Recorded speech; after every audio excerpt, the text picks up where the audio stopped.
Buenos días. ¿Quieres un café?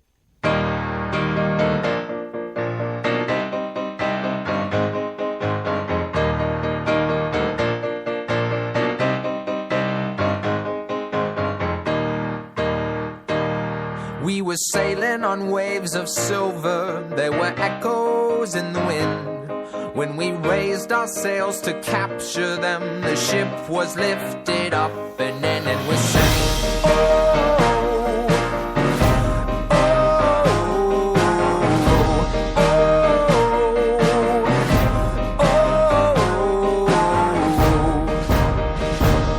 Now the country that we came from, they play silver melodies, and the kings and queens all write their dreams on silver pages we would read and we sing.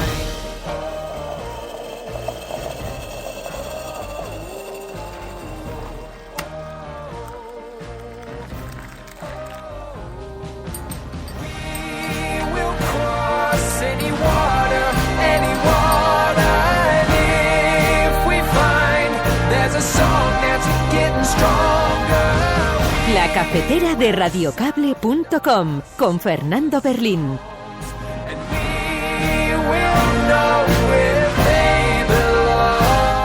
Y con mucha más gente que se va incorporando ya, los voy viendo en vía Twitter, porque hoy es lunes 7 de abril de 2014. Comienza una larga semana que va a requerir de muchísimo optimismo y hay que tenerlo preparado. Y por eso hemos cargado bien el café de esta mañana.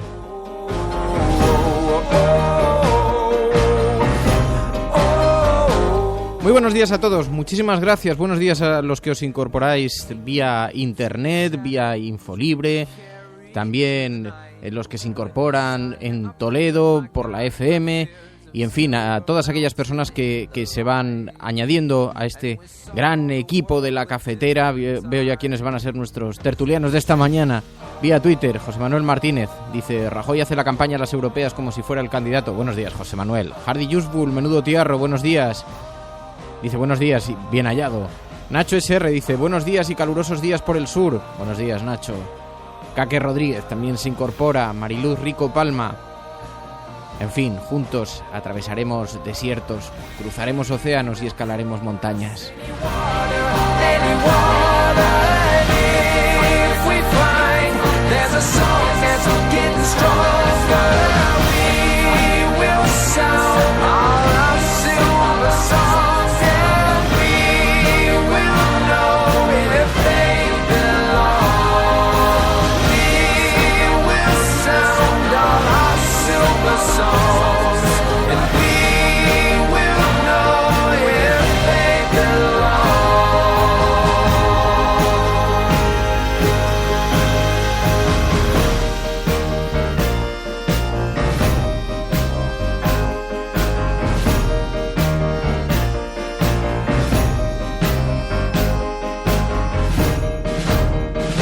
Para hacer la cafetera de Radiocable hemos tenido que convencer a mucha gente. A Iñaki Gabilondo. Me hace mucha ilusión este experimento que tú has iniciado hace unos días, en el cual yo pues voy a procurar aprender muchísimo. A Antonio García Ferreras. Para Radiocable siempre listo y dispuesto y en alerta. A Ana Pastor. Siempre para la cafetera y sobre todo para Fernando Berlín, aquí estamos. A Jordi Évole. Muchas gracias, Fernando, un abrazo grande. Por suerte sé que estamos muy bien acompañados. A algunos como Pedro J. Ramírez porque tienen más tiempo libre. Lo sorprendente tal vez no sea que yo haya dejado ayer o el domingo vaya a dejar de ser director del Mundo, sino que haya aguantado 25 años o que me hayan aguantado durante 25 años. A otros como el Gran Wyoming, a pesar de sus resistencias. Primero, no estoy cualificado. Segundo, no tengo vocación de servicio. Tercero, tengo una banda de rock and roll que es lo que más satisfacción me da. Y todavía te preguntas, ¿por qué escuchar la cafetera?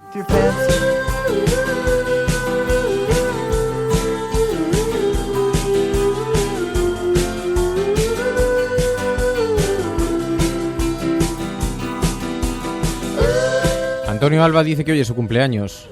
Dice, cumpliendo 60 añazos y escuchando la cafetera. Feliz cumpleaños, Antonio.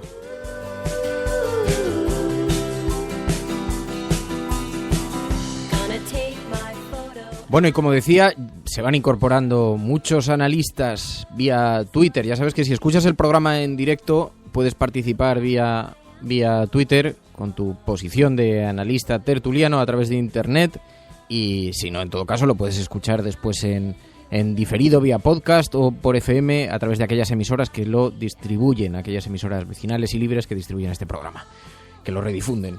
Pero hoy tenemos un montón de cosas que comentar. Por el primer vistazo que he ido viendo a las portadas, no he mirado mucho porque ya dije que mi compromiso era aquí abrirlas junto a todos vosotros con el café sobre la mesa, y por eso de ahí algunos titubeos. Pero hoy vamos a tratar diversas materias, porque hay un asunto que me tiene enormemente inquieto y sobre el que no están puestos los focos mediáticos, desde luego no en este país y muy poquito también en el exterior, que es sobre el brote de ébola en Guinea.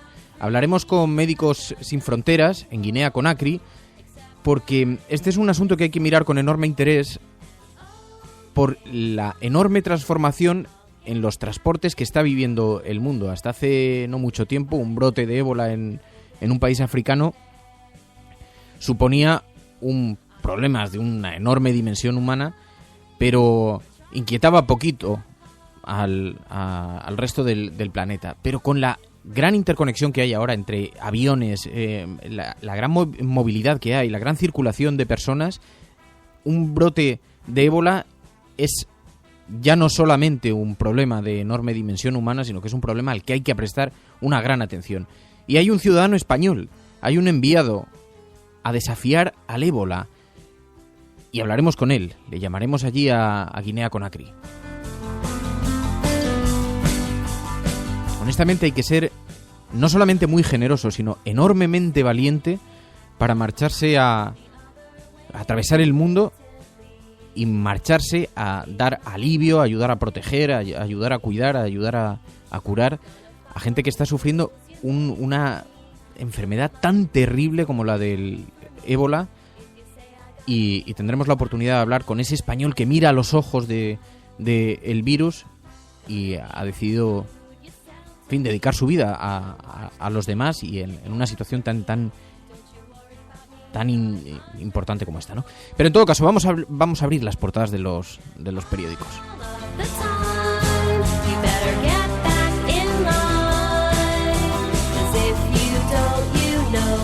Y antes de eso, pregunta Borja García Zapardiel: ¿qué te pareció el programa de anoche de Jordi Évole sobre el salto de la valla de Melilla? Pues me pareció un programazo, la verdad.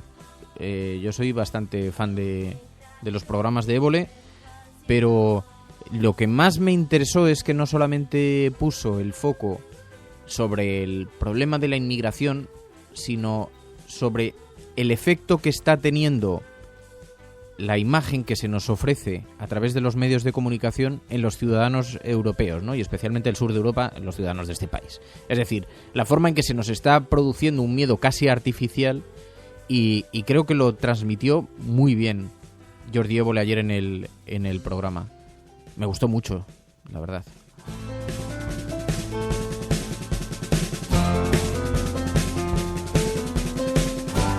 Bueno, más analistas que se incorporan, más tertulianos que se incorporan al programa vía Twitter. Virginia Rodríguez, buenos días. Hardy Useful. Hardy, ya te he dado... Bueno, pero como tú eres la parte disidente del programa, te puedo saludar 3 veces.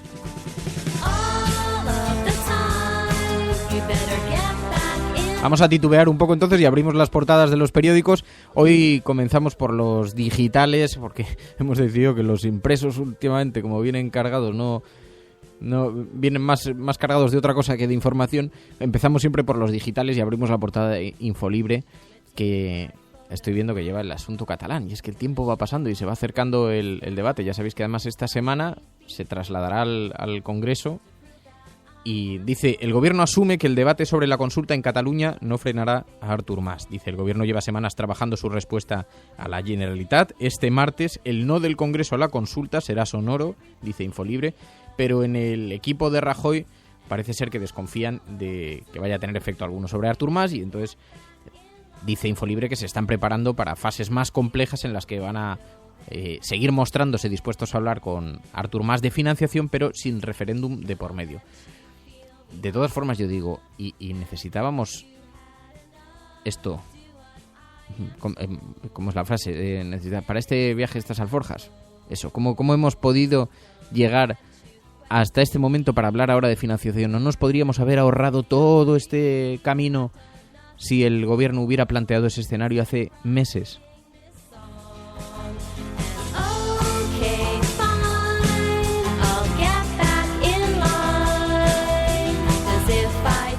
En fin, porque cabe pensar que ahora ya sea demasiado tarde, pero bueno, solo el tiempo lo dirá. Es la portada de Infolibre,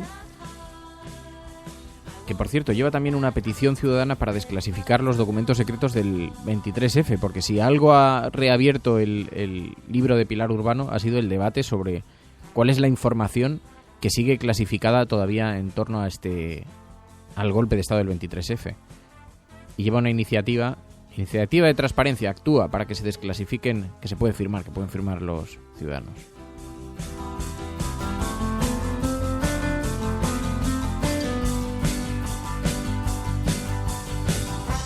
Dice Tony Matarín, qué cachondo. Dice, cada vez somos más fan de los titubeos. Dice que Rajoy te está copiando. No, que no es tan fácil, que yo estoy aquí abriendo las portadas de los periódicos con un montón de cosas abiertas en el ordenador. Tengo 3 monitores ahora, 2 delante y uno en un lateral con el Twitter. Y con Facebook abierto en el otro lado, con las portadas de los periódicos. Además, estoy controlando paralelamente el sonido, porque hay que subir, bajar, meter de pronto crestomatías y jingles, lanzarlas. Y no es tan sencillo. Tengo que estar a la vez pensando en el programa e ir descubriendo las portadas, que tampoco las he observado. He hecho un primer vistazo así para ver un vistazo general, pero además hay que leerlas y todo. Esta es mi justificación, señor Matarín. Cualquier sistema que montéis sin nosotros será derribado.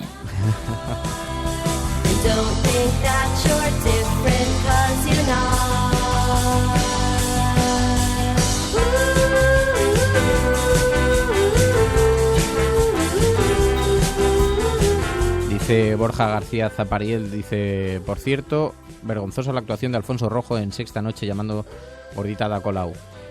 Te diré que no lo vi en directo, me enteré después, obviamente, como es natural, porque ha tenido muchísima repercusión y no es nada edificante, para que te voy a engañar. Me cuesta mucho pronunciarme porque no quiero criticar a algunas personas que son compañeros, que son amigos, que son gente con la que tengo un cierto respeto personal. Pero lo que estamos viviendo en la televisión, y eso es lo que me parece más inquietante, es terrorífico. Porque se está empezando a permitir casi cualquier cosa y en fin, no es lo que yo entiendo. No es lo que yo entiendo por periodismo. Pero bueno, así están las cosas, eso es lo que hay.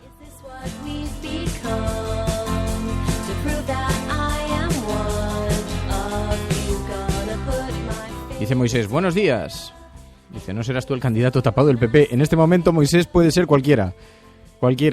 Porque Cañete sigue escondido. Luego, además, como Rajoy es tan previsible, seguramente será Cañete. Y todo el mundo dirá, bueno, pues ya se sabía, si no ha habido tal sorpresa. Pero ahí sigue, agazapao, escondido debajo de la cama. Vamos, están preocupadísimos por lo que sucede en Europa. Preocupadísimos.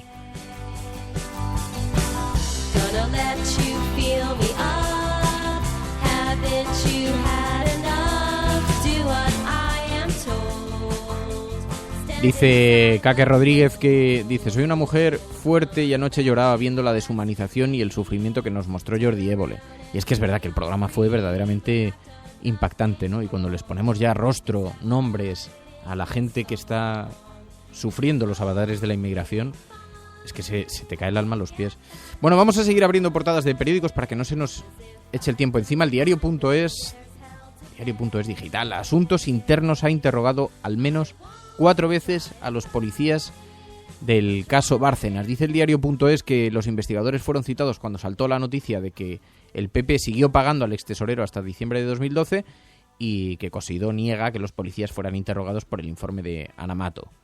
Dice, una maniobra que Asuntos Internos realiza sin control judicial. Porque el diario.es está informando, que tiene la tesis de que Interior está presionando con asuntos internos a aquellos policías que están investigando al Partido Popular. Y también lleva el diario.es otro titular, dice: la banca da crédito a clientes que no lo han pedido.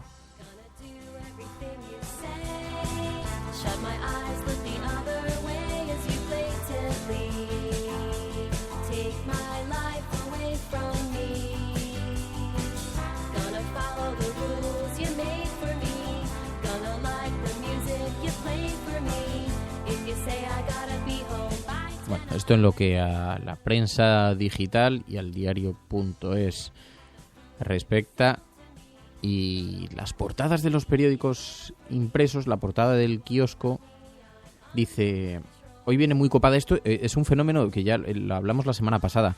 Es muy curioso ver la enorme diferencia que hay entre los titulares de los periódicos impresos y los periódicos digitales, los diarios digitales. Sospecho que tiene algo que ver con la inmediatez, pero no solamente eso. Tiene que ver también con la conexión con la gente. Es verdad que en Infolibre ya hemos visto que trataban el asunto de Artur Mas como tema de apertura, pero después llevan temas como mucho más próximos al ciudadano, ¿no? Y sin embargo, vemos, por ejemplo, la portada del periódico El País dice: el Partido Popular y el Partido Socialista ofrecerán diálogo sin consulta a un Artur Mas ausente. Rajoy y Rubalcaba cerrarán el paso al proyecto de referéndum. Después, últimamente El País lleva mucha información internacional en su portada. Dice: carta de un líder opositor desde prisión. Insiste en el asunto de Venezuela. Dice: yo no tengo miedo. Leopoldo López, encarcelado en Venezuela, llama a la movilización ciudadana contra el gobierno de Maduro. Y también dice el periódico El País: el Fondo Monetario Internacional pone el foco en la débil economía de la Unión Europea.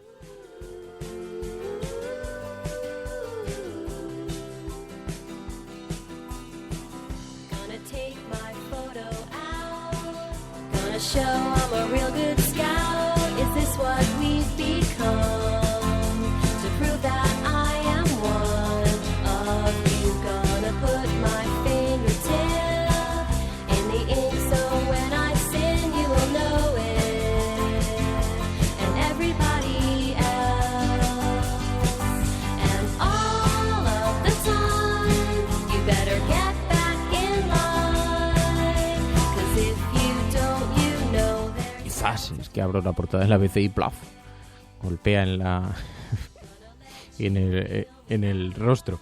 Dice el periódico ABC: el desafío separatista. Los agitadores de la Diada diseñan un gobierno catalán en la sombra. La Asamblea Nacional Catalana ya se prepara por si el Estado se ve obligado a intervenir en Cataluña.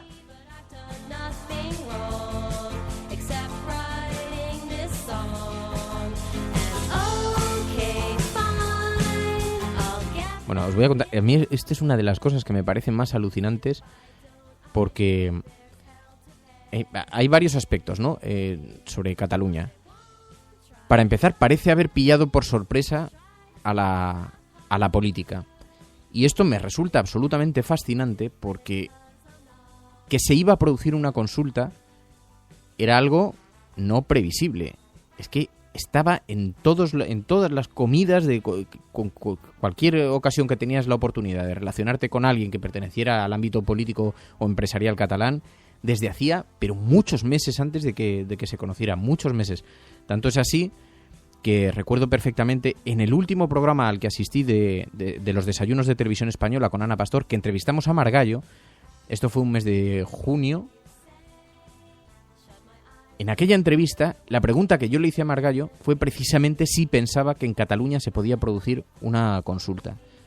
Os estoy hablando igual 8 o 9 meses antes de que se empezase a hablar en los medios. Quiero decir, si le llega a un pelao como yo este asunto, ¿qué no estarían tratando? Bueno, pues la cara de sorpresa de Margallo como diciendo, pero si esto no está en la agenda, ¿cómo que no está en la agenda? Y ahora nos lo encontramos de frente con un tsunami que ya nos ha alcanzado. Y ahora están hablando de algo que entonces es cuando debieron haber estado planteándolo, que es el asunto de buscar posiciones de acuerdo, lugares de encuentro, como el de la financiación, etcétera, ¿no? Y resulta increíble cómo el gobierno ha ido retrasando poco a poco este asunto, como si nada. Y recuerdo un desayuno de trabajo que tuve junto a otros periodistas con un cargo del gobierno, con un ministro, y que decía, el ministro dice, a mí lo que me resulta absolutamente increíble es que el gobierno no esté trabajando, y hablaba de su propio gobierno, hablaba de Mariano Rajoy, que no estén trabajando todavía en el asunto catalán. Que aquí esté todo el mundo esperando a ver qué pasa. Bueno, pues seguimos así cuando mañana martes tenemos en el Congreso de los Diputados decisión tan polémica y tan importante como esta. Y parece que han estado mirando como para otro lado y ahora se tiende la mano a un encuentro de financiación cuando ya la sociedad catalana no es que haya aceptado, es que está deseosa de que se produzca ya no la consulta, es que hay una cantidad de gente que se ha vuelto independentista en el último año que no existía en Cataluña. Pero la desidia, el desinterés, el mirar para otro lado...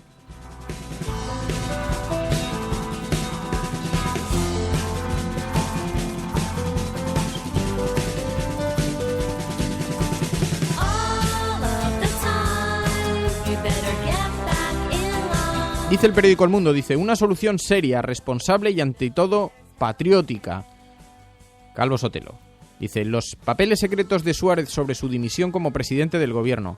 Bueno, resulta que es que el hijo de Adolfo Suárez, enfrentado como ha estado a la versión de Pilar Urbano, que es la versión que da Pilar Urbano en su libro, ha decidido hacer públicos algunos papeles secretos, dice, de la dimisión de su padre. Y entonces Victoria Prego, que como sabéis, en fin, es una interesante defensora de la versión CT de la transición, ha publicado hoy en El Mundo algunos de esos papeles que supuestamente pues mostrarían la excelente relación que siempre ha existido entre el rey y Adolfo Suárez y no esa turbia relación que insinuó Pilar Urbano.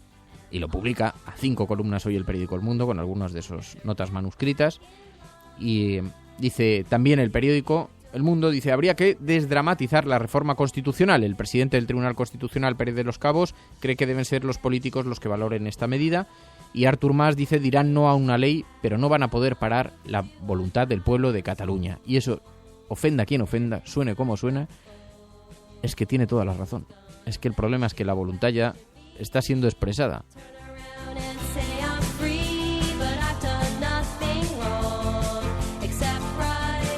Dice Nacho Javier Crae en Twitter, dice, ya lo dijo Iñaki Gabilondo, el inmovilismo puede tener éxito con las personas, no con las cosas. Dice José Manuel Martínez, dice, es que Rajoy actúa como don Tancredo para todo, Fernando, vida y figura.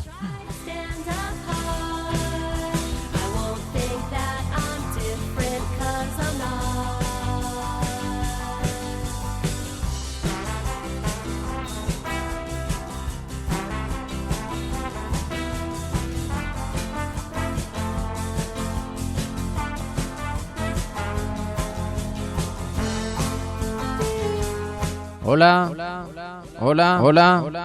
La razón. ¿Hay alguien?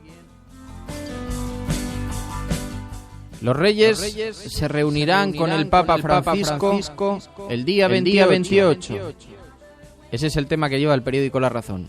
El mundo está en llamas y La Razón está a lo suyo.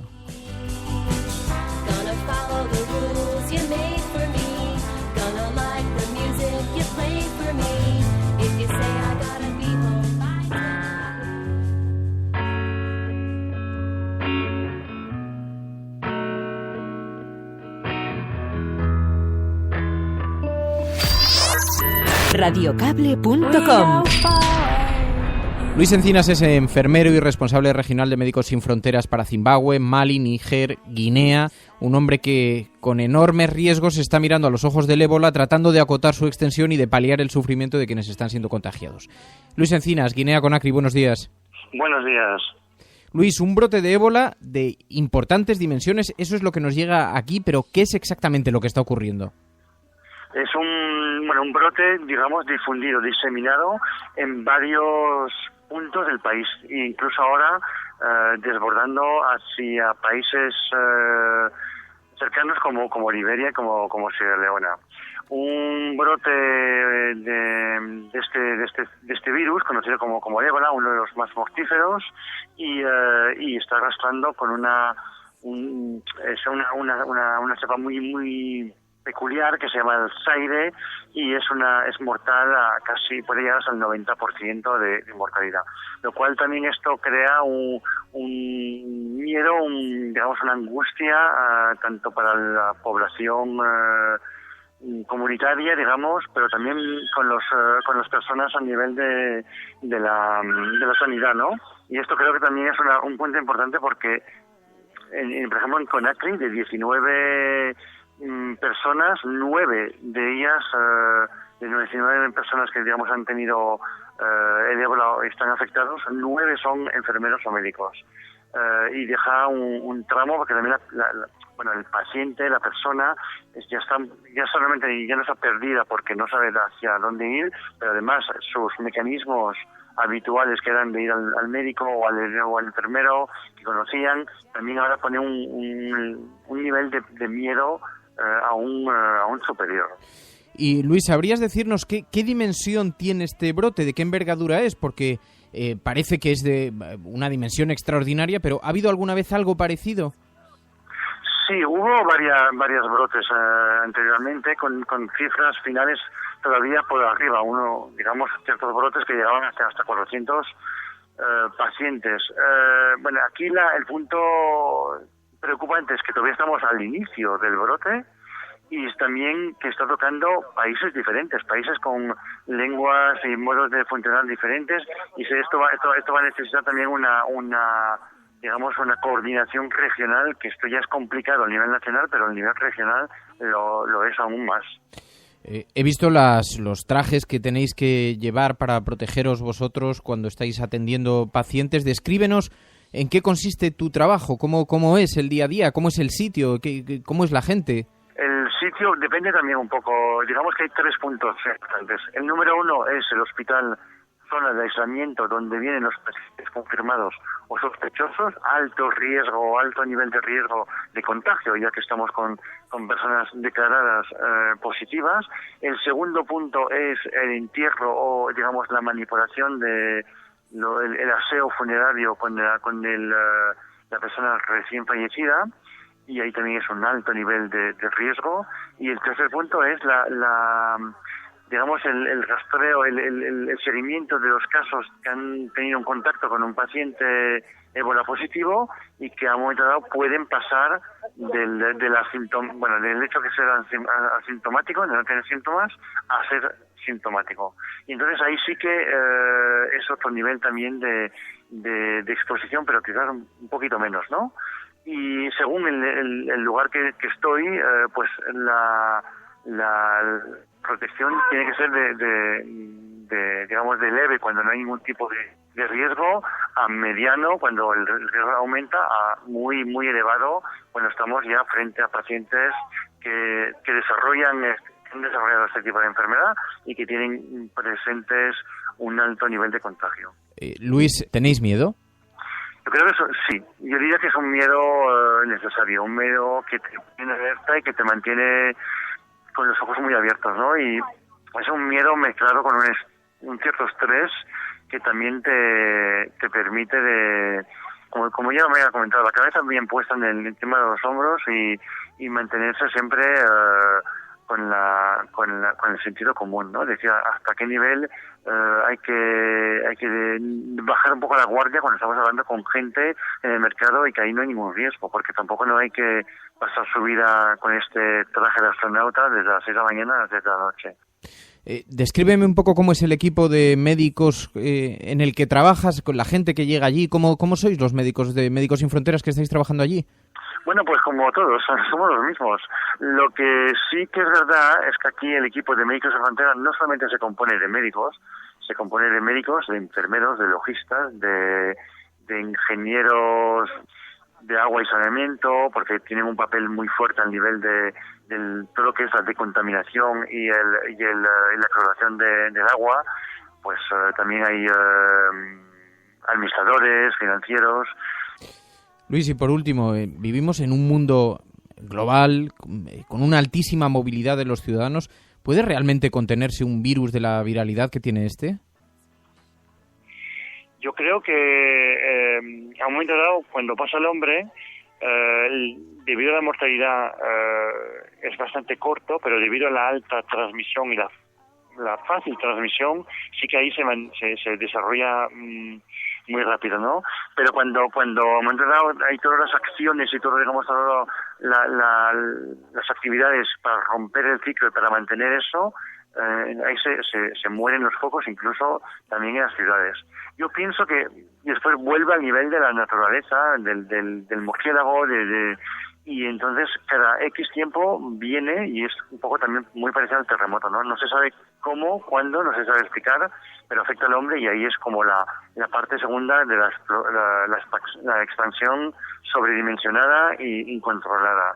Pero yo, no sé, es mi teoría también. Yo pienso que antiguamente también supuestamente había esto en lugares muy pequeños donde había, como hubo con la lepra, como hubo también con diferentes enfermedades, donde se contenía por sí mismo y ahí pues moría la familia y pasaba, ¿no? Al tener esta facilidad y este movimiento y al también estar en contacto directamente con personal sanitario, es ahí donde la entrada del contagio empieza a preocuparse. Pues Luis Encinas, Médicos Sin Fronteras, muchísimas gracias por atender esta llamada. Muy buenos días y Luis, muy buena suerte. Gracias, y gracias por el espacio y el interés también que lleváis para este asunto. Radiocable.com. We go forward in the moon. I step sideways into you. Luis Encinas, el español enviado para desafiar al virus, al brote del virus de ébola de Guinea, que está saltando a otros países, que tiene enormemente preocupada la comunidad internacional y que tiene tan poco espacio. Decía alguien ayer en Twitter, dice ya cuando llegue a Times Square ya veremos si era inquietante o no. Bueno, comienza la semana. Muchísimas gracias a todos por estar ahí. Si estás escuchando Radio Cable, no estás solo. Un abrazo, hasta mañana. Si lo que se ha dicho es realmente interesante, entonces que se valore, no como una especie de palabra de Dios, pero sencillamente como palabra de un ser humano preocupado con el ser humano. Push on through. Hasta mañana. Adiós.